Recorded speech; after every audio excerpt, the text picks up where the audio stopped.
Investing Secrets with Kevin Attride, empowering you to succeed financially.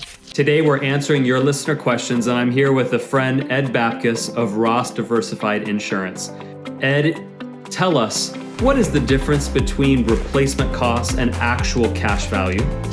Actual cash value has a component that replacement cost policies do not have.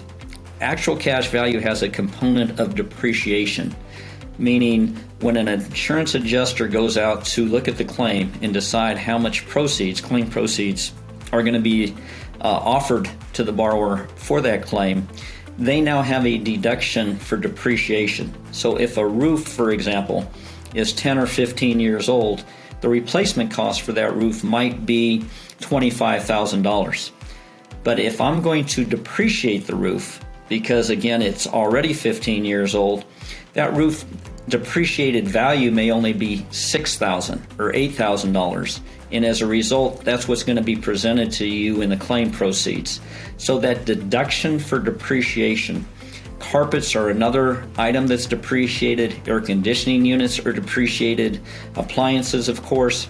So you are going to have a greater deduction for depreciation, which means less amount of money in your claim check, versus a replacement cost policy that does not have a deduction for depreciation. Ed, thank you for your time today. We really appreciate your guidance and expertise.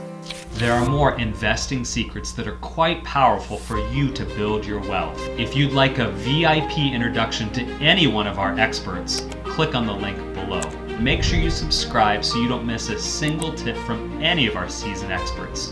Okay, watch the next video so you can capture our next secrets to investing. If you're ready, it's time for you to experience financial freedom. The information contained in this episode are opinions not to be used as individual guidance. As always, consult your own financial team for your investment decisions.